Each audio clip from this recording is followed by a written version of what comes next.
नमस्कार, मैं हूं आशीष त्रिपाठी आपके साथ न्यूज 18 मध्य प्रदेश छत्तीसगढ़ पर। आप देख रहे हैं इवनिंग एजेंडा। शुरुआत करेंगे इस वक्त की बड़ी खबर से। शिवपुरी से आ रही बड़ी खबर, नए मोटर व्हीकल एक्ट का विरोध, ट्रक ड्राइवर्स ने किया चक्का जाम। नए मोटर व्हीकल एक्ट के खिलाफ हाईवे जाम किया हुआ है। आगरा मुंबई हाईवे पर जाम लगाया। हाईवे पर दोनों तरफ वाहनों की लंबी कतार लगी हुई है। दरअसल ट्रक ड्राइवर्स ने यहां नए मोटर व्हीकल एक्ट का विरोध किया है, जिसमें कुछ प्रावधान किए गए हैं जो कि ट्रक ड्राइवर्स को लगता है कि उनके खिलाफ जा सकते हैं। ऐसे प्रावधान चूंकि सड़क दुर्घटनाओं के बढ़ते मामलों को देखते हुए यातायात नियमों की धज्जियां उड़ा देने वाले ड्राइवर्स पर लगाम लगाने के लिए, यातायात को सुरक्षित सुगम बनाने के लिए नया मोटर व्हीकल एक्ट लाया गया, जिसमें कुछ ऐसे प्रावधान हैं जो कि ट्रक ड्राइवर्स के खिलाफ जा रहे हैं। ऐसा ट्रक ड्राइवर्स का मानना है, जिसमें कई नियमों में सख्ती की गई है, नियमों में बदलाव किया गया है और ऐसे में इसके खिलाफ ट्रक ड्राइवर्स ने चक्का जाम किया और नए मोटर व्हीकल एक्ट का विरोध यहां पर कर रहे हैं। आगरा मुंबई हाईवे पर जाम लगाकर विरोध प्रदर्शन ट्रक ड्राइवर्स द्वारा किया जा रहा है। ऐसे में दोनों तरफ वाहनों की लंबी कतार लगी हुई है। नए मोटर व्हीकल एक्ट का विरोध करने शिवपुरी में सड़कों पर उतरे ट्रक ड्राइवर्स ने चक्का जाम कर दिया है। नया मोटर व्हीकल एक्ट जो कि ट्रक ड्राइवर्स के खिलाफ जा सकता है, ऐसा कहना है ट्रक ड्राइवर्स का। और इसी के साथ यहां मुंबई आगरा हाईवे जाम किया हुआ है। हाईवे पर दोनों तरफ वाहनों की लंबी कतार लगी हुई है। नारेबाजी कर रहे हैं ट्रक ड्राइवर्स। शिवपुरी में सड़क पर उतरकर ट्रक ड्राइवर्स ने विरोध प्रदर्शन किया नए मोटर व्हीकल एक्ट के खिलाफ और सड़क पर चक्का जाम कर सड़क के दोनों तरफ जाम लगा दिया गया है। अशोक हमारे सहयोगी फोन लाइन पर जुड़ गए हमारे साथ। अशोक, क्या डिटेल्स मिल पा रही है? आखिर कब तक यह प्रदर्शन चलता रहेगा इसी तरह?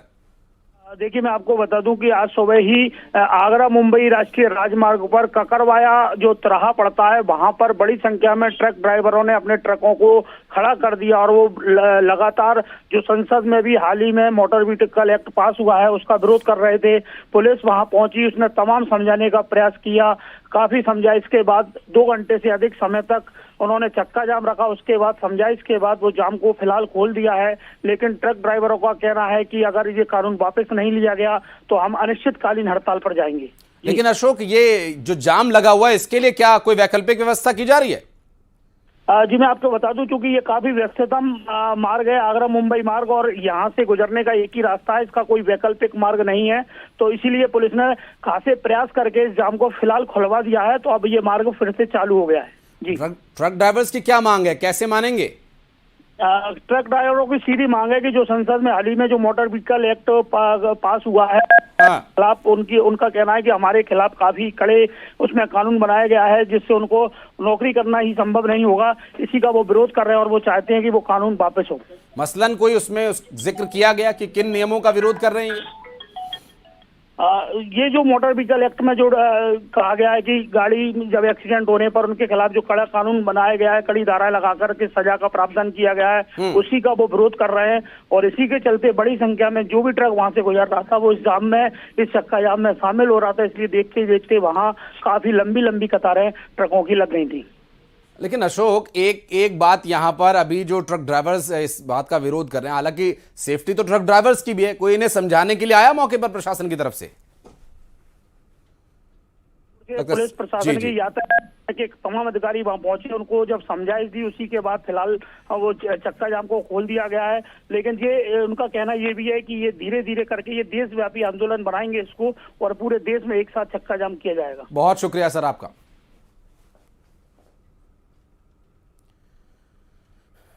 और टीकमगढ़ से इस बीच एक बड़ी खबर, जहां महिला से रेप मारपीट का मामला सामने आया। दरअसल दुष्कर्म और रिपोर्ट करने के लिए जा रही महिला के साथ मारपीट की गई। महिला को रास्ते में रोककर उसे अगवा करने की कोशिश की गई। आरोपी महिला की शिकायत पर अभी आरोपियों के खिलाफ मामला दर्ज कर लिया गया। आरोपी साबिर खान पर मामला दर्ज कर लिया गया। दुष्कर्म और मारपीट का मामला उस पर दर्ज किया गया है। आपको बता दें कि एक महिला को रास्ते से उठा ले जाया गया, अपहरण कर लिया गया उसका।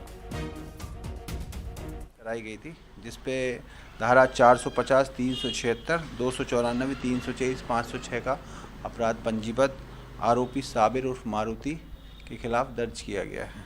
साथ ही साथ आरोपी की गिरफ्तारी की गई और मामले में विवेचना जारी है। टीकमगढ़ में महिला से रेप के मामले में अब कार्रवाई की जा रही है। दरअसल जो रेपिस्ट है, जिस पर आरोप है, उसने महिला को अगवा करने की कोशिश की, उसे उठाकर ले गया जबरन। हालांकि महिला को रास्ते से जब आरोपी उठाकर ले गया, उसके बाद महिला की शिकायत पर तो मामला दर्ज कर लिया गया और एक्शन लिया जा रहा है। आगे क्या स्थिति होगी, इस पर और डिटेल्स पहुंचाएंगे आप तक। राजीव हमारे सहयोगी इस वक्त हमारे साथ फोन लाइन पर मौजूद है। राजीव, क्या अभी तक इस पूरे मामले में अपडेट मिल पा रहा है, गिरफ्तारी को लेकर या पीड़ित परिवार की तरफ से क्या कुछ कहा जा रहा है? देखिए, जो दुष्कर्म जैसी घटना को आरोपी ने अंजाम दिया था, इसके बाद पीड़ित महिला की रिपोर्ट पर पुलिस ने तुरंत मामला दर्ज कर आरोपी को गिरफ्तार भी कर लिया है और उसे न्यायिक हिरासत में अब जेल भी भेज दिया गया है। फिलहाल जो दुष्कर्म की घटना के बाद पुलिस मामले की गंभीरता से और पुलिस ने महिला के बयानों के आधार पर सभी धाराओं में मामला दर्ज कर लिया है और आरोपी की गिरफ्तारी हो चुकी है। और अभी क्या कार्रवाई चल रही है, पेशी कब होगी कोर्ट में, क्या इसके बारे में भी कोई डिटेल मिल पाई है? देखिए, आरोपी जैसे ही महिला ने कल इस मामले की रिपोर्ट दर्ज कराई थी, तो पुलिस ने तत्परता से इस मामले को गंभीरता से लिया था और इसके बाद महिला की रिपोर्ट के बाद जो पुलिस है तो आरोपी की खोजबीन में लग गई थी और आरोपी को पुलिस ने कल शाम को ही गिरफ्तार कर लिया था और पुलिस ने आरोपी को गिरफ्तार करने के बाद अब उसे जेल भेज दिया गया है। फिलहाल अब इस मामले में पुलिस कार्रवाई जरूर और मामले की अब जांच कर रही है कि इसमें और जो तथ्य आएंगे उसके आधार पर आगे की कार्रवाई की जाएगी। बहुत शुक्रिया आपका इस जानकारी के लिए। अगली खबर मुरैना से, जहां आधा दर्जन से अधिक लोगों ने घर में घुसकर दंपत्ति के साथ मारपीट की। मारपीट में पति पत्नी घायल हो गए और इलाज के लिए इन्हें जिला अस्पताल में भर्ती कराया गया है। वहीं सूचना के बाद पुलिस मौके पर पहुंची और देखिए तस्वीरें यहां पर हम आपको दिखा रहे हैं। ये उस वक्त की तस्वीर है जब मारपीट की वारदात को अंजाम दिया गया था। मौके पर पहुंची कोतवाली थाना पुलिस ने मामला दर्ज कर आरोपियों की तलाश शुरू कर दी थी और इसके बाद अब मारपीट के मामले में जो वीडियो सामने आया, आप देख पा रहे होंगे, सीसीटीवी कैमरे में यह तस्वीर रिकॉर्ड हुई है जिसमें लाठी और डंडे लेकर मारपीट करने के लिए आरोपी यहां पर पहुंचे हुए हैं।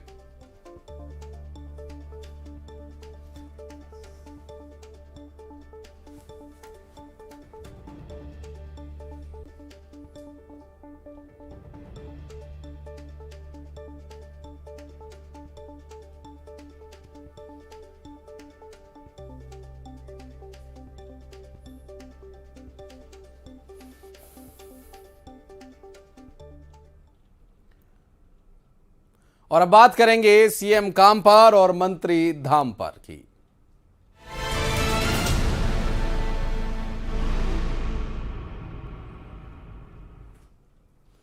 मध्य प्रदेश में अभी तक मंत्रियों को उनका विभाग नहीं दिया गया है। सीएम न सिर्फ दिल्ली का दौरा कर रहे हैं बल्कि एक्शन भी ताबड़तोड़ ले रहे हैं और इन सब के बीच अलग अलग मंत्री मंदिर मंदिर पहुंचकर भगवान का आशीर्वाद ले रहे हैं।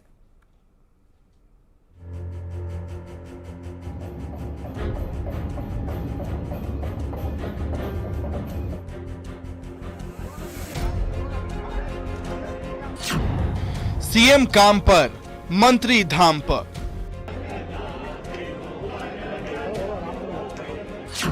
सीएम का एक्शन, मंत्रियों का टेंपल रन। अब विभाग की बारी, प्रभु के आशीष की तैयारी। कालों के काल महाकाल और उनके बिना कैसे शुरू हो सकता है कोई काम। डॉक्टर मोहन यादव तो अपने हर काम की शुरुआत ही बाबा के आशीर्वाद के साथ करते हैं। 13 दिसंबर को ही सबसे पहले उन्होंने बाबा महाकाल की पूजा के साथ शुरुआत की थी, क्योंकि डॉक्टर मोहन यादव की जिंदगी के टर्निंग पॉइंट में बाबा का आशीर्वाद शामिल है। फिलहाल बतौर मुख्यमंत्री डॉक्टर मोहन यादव ताबड़तोड़ काम शुरू कर चुके हैं। साथ ही जारी है दिल्ली की दौड़ और जब भी सीएम का दिल्ली दौरा होता है तो सभी मंत्रियों की धड़कनें बढ़ जाती हैं कि अब की बार विभाग वार लिस्ट लेकर आएंगे। पिछले 15 दिनों में करीब 4 बार सीएम डॉक्टर मोहन यादव दिल्ली का दौरा कर चुके हैं। साथ ही साथ जारी है प्रशासनिक कसावट और बनावट की तैयारी। गुना के बाद ही देखिए उन्होंने तेजी से एक्शन लेते हुए एसपी, कलेक्टर, परिवहन आयुक्त समेत कई अधिकारियों को हटा दिया और विभागीय समीक्षा बैठक में भी लगातार वो अफसरों को निर्देश दे रहे हैं। तो सीएम काम पर है, लेकिन मंत्री क्या कर रहे हैं? दरअसल मंत्री लगे हैं टेम्पल रन में। छत्तीसगढ़ में तो मंत्रियों के बीच विभागों का बंटवारा हो चुका है, लेकिन मध्य प्रदेश में ऐसा नहीं है। सत्ता के साथ साथ एक एक नेता की सियासी शक्ति का संतुलन साधना किसी चुनौती से कम नहीं। उम्मीदों के आसमान में हर किसी का ख्वाब है पावरफुल और मलाईदार महकमा। ऐसे में मंत्री भी लगातार मंदिर मंदिर जा रहे हैं, अर्जी लगा रहे हैं। पिछले कुछ दिनों से ही देख लीजिए, कद्दावर नेता और पूर्व केंद्रीय मंत्री प्रहलाद सिंह पटेल बाबा महाकाल की भक्ति में डूबे हुए नजर आए। पत्नी के साथ पहुंचे पटेल नंदी हॉल में बैठकर पूजा अर्चना करते हुए देखे गए। भस्म आरती में आहुति भी थी। साथ ही कहा कि भगवान से मध्य प्रदेश को सर्वोच्च राज्य की सूची में शामिल होने की कामना की है। पोर्टफोलियो का इंतजार उप मुख्यमंत्री को भी है। वे भी सपरिवार बाबा महाकाल के चरणों में शीश नवाने पहुंचे। बाबा महाकाल का पूजन अर्चन, दर्शन और दूध से अभिषेक किया।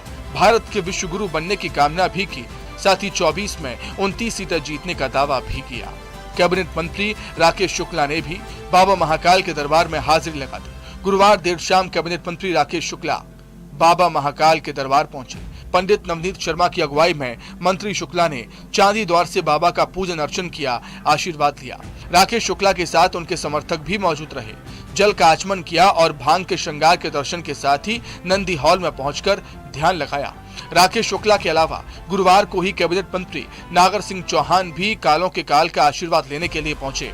चौहान के साथ उनके परिवार वाले भी महाकाल दर्शन करने के लिए पहुंचे थे। इतना ही नहीं, बाकी कैबिनेट मंत्री भी अलग अलग मंदिरों में आशीर्वाद की आस में चक्कर काट रहे हैं। पहली बार राज्य मंत्री की जिम्मेदारी मिलने के बाद सभी मंत्री अपने अपने गृह जिलों में पहुंचे और भगवान का आशीर्वाद लिया।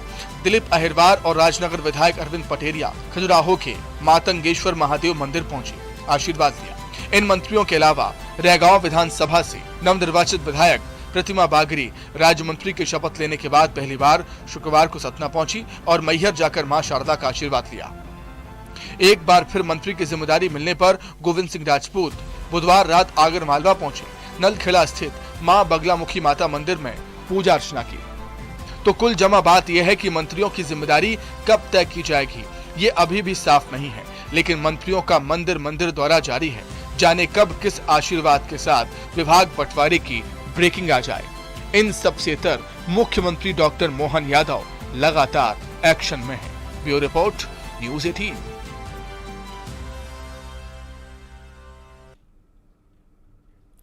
और अब बात रामनगरी को मिली सौगात की। विकास के रनवे पर आज अयोध्या ने नई उड़ान भरी और इसी के साथ अयोध्या के इतिहास में आज का दिन बेहद खास हो गया।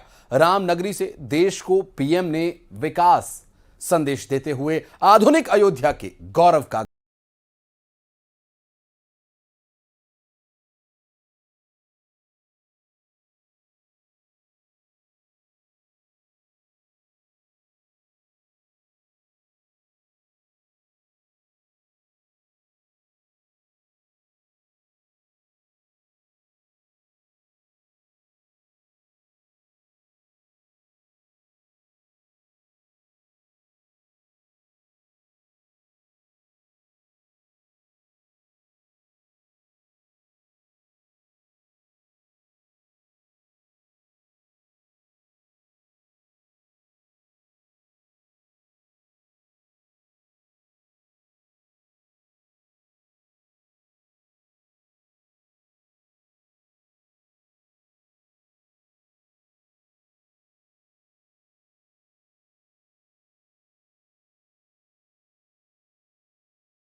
विकसित भारत के निर्माण को गति देने के अभियान को अयोध्या नगरी से नई ऊर्जा मिल रही है। आज यहां 15,000 करोड़ रुपए से अधिक के विकास कार्यों का शिलान्यास और लोकार्पण हुआ है। इंफ्रास्ट्रक्चर से जुड़े ये काम आधुनिक अयोध्या को देश के नक्शे पर फिर से गौरव के साथ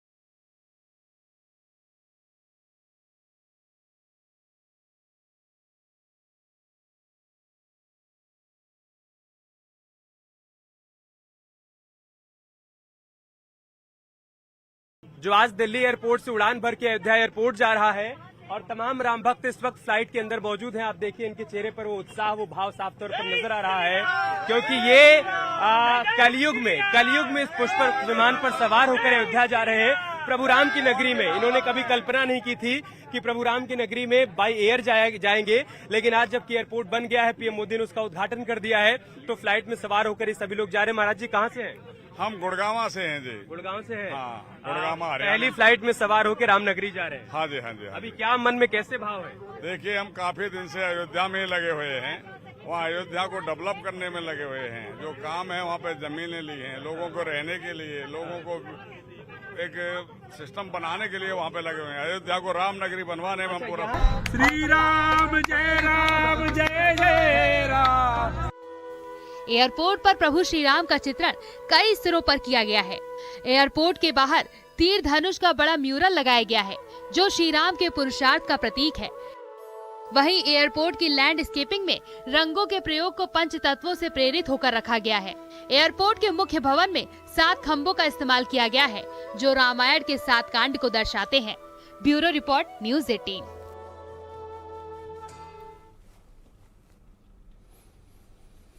अयोध्या में भव्य और दिव्य राम मंदिर बन रहा है। 22 जनवरी को राम मंदिर में रामलला के प्राण प्रतिष्ठा की पुरजोर तैयारियां चल रही हैं। वहीं प्राण प्रतिष्ठा से पहले पीएम मोदी अयोध्या के दौरे पर आए और उन्होंने दौरे के दौरान करोड़ों की सौगात दी, जिससे आने वाले समय में अयोध्या पूरी तरह से बदल जाएगी। और पीएम ने अयोध्या धाम रेलवे स्टेशन और महर्षि वाल्मीकि एयरपोर्ट का उद्घाटन किया। अयोध्या में राम भक्तों की यात्रा आसान हो, इसके लिए रेलवे स्टेशन का पुनर्विकास किया गया। रोड शो के बाद में पीएम मोदी ने अयोध्या धाम रेलवे स्टेशन का उद्घाटन किया। इस दौरान राज्यपाल आनंदीबेन पटेल, सीएम योगी आदित्यनाथ, केंद्रीय मंत्री अश्विनी वैष्णव, दोनों डिप्टी सीएम भी मौजूद रहे। रेलवे स्टेशन पर भी तमाम तरह की सुविधाएं दी गयी। अयोध्या धाम रेलवे स्टेशन को 240 करोड़ की लागत से विकसित किया गया है। रेलवे स्टेशन के उद्घाटन के बाद में पीएम ने 2 अमृत भारत ट्रेन को हरी झंडी दिखाई। इसके साथ ही 6 वंदे भारत ट्रेनों को भी रवाना किया गया। अयोध्या से दरभंगा के बीच में एक अमृत भारत ट्रेन, तो वहीं अयोध्या से आनंद विहार टर्मिनल के बीच में एक वंदे भारत ट्रेन का संचालन होगा।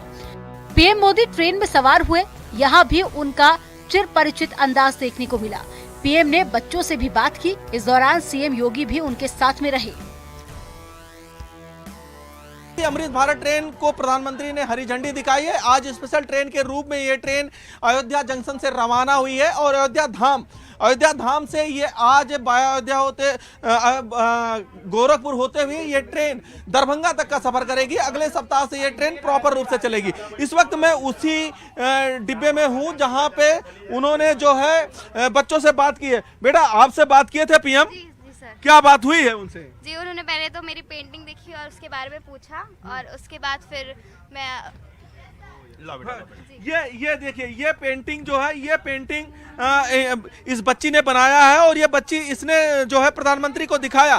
तो क्या कहे प्रधानमंत्री जी? उन्होंने कहा कि ये सब बहुत अच्छी है, बस इसमें राम जी थोड़े और बड़े होने चाहिए। राम जी बड़े होने चाहिए। आपने जब कविता सुनाई तो आप ताली बजा रहे थे। कौन सी कविता थी जो आप सुनाई थी? ये सुनाया था मैंने। हर हृदय बसे 2 नाम हैं, एक सीता और एक राम है, जिनके आने की आहट से पुलकित ये अयोध्या धाम है। सरयू के इस पावन जल का, आने वाले हर एक पल का, पांव पखारे नैन हमारे, लेते उनका ही नाम है, जिनके आने की आहट से पुलकित ये अयोध्या धाम। तो इसी पे प्रधानमंत्री ताली बजा रहे थे। हाँ, तो ये बच्चे जो है, ये बच्चे यहाँ पे मिले हैं और इन बच्चों से जब प्रधानमंत्री मिले और देखिए अलग अलग तस्वीरें, अलग अलग वो लेके यहाँ पे बैठे हैं। ये कुछ बच्चियाँ ये लेके आई हैं और इसको भी इन्होंने दिखाया है प्रधानमंत्री को कि किस तरीके से वंदे भारत ट्रेन और किस तरीके से यहाँ का विकास हो रहा है। तो ये सारी चीजें जब यहाँ पे इस डिब्बे में प्रधानमंत्री चढ़े थे तो इन बच्चों से बात करते हुए वो बेहद खुश नजर आ रहे थे। आप लोगों के पास आए थे तो क्या कहे प्रधानमंत्री? सर, ये जो पेंटिंग बनी है इसी के बारे में वो बात कर रहे थे कि मतलब मोदी जी को बनाया तुमने, लेकिन गुस्से में बनाया, चाय नहीं पिलाई तुमने। तो यहाँ प्रधानमंत्री बड़े थोड़े से जॉली नेचर में भी आ गए जब इन्होंने ये तस्वीर देखी यहाँ पे। तो उसके बाद तस्वीर देखने के बाद बच्चों से कह रहे हैं कि आपने तस्वीर तो अच्छी बनाई है, लेकिन तस्वीर थोड़ी सी गुस्से में बना दी, चाय नहीं पिलाई। क्या कहे? चाय नहीं पिलाई है, तस्वीर थोड़े गुस्से में बन गई है। मेरे लिए कुछ लेके आए हो कि नहीं लेके आए हो खाने के लिए? ट्रेन में सवार दूसरे कई लोग भी प्रधानमंत्री से मिले, जो पीएम के लिए खास तोहफा लाए थे। आप भी प्रधानमंत्री जी से मिली, क्या रहा, कैसा लगा आपको? बहुत बढ़िया लगा। तो क्या कही? कहलिए सर जे हम देख के तो बढ़िया लागल हमरा सबके। हम सब बिहार से आयल छी, मधुबनी से, पेंटिंग मिथिला पेंटिंग बनवे छी। तो आप लोगों ने पेंटिंग भी दिया है क्या प्रधानमंत्री? हाँ। अमृत भारत ट्रेन में नेपाल से आए लोग भी सफर कर रहे थे। पीएम मोदी ने उनसे भी बात की।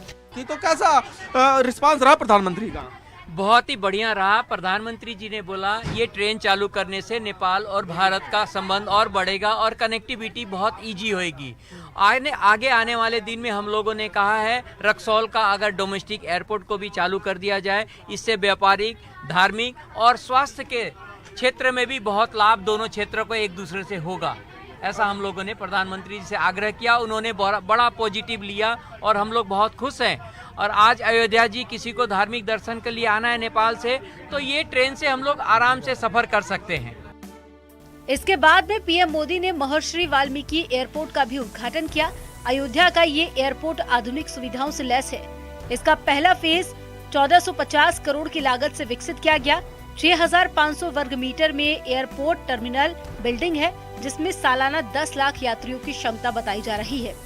इसके अलावा पीएम मोदी के विकास कार्यों के लिए भी करोड़ों की परियोजनाओं की सौगात लाए और अयोध्या पूरी तरह से श्री राम के रंग में रंग चुकी है और अब राम भक्त 22 जनवरी का बेसब्री से इंतजार कर रहे हैं।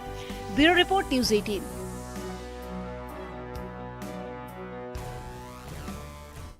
और इसी के साथ इस खास पेशकश में फिलहाल इतना ही।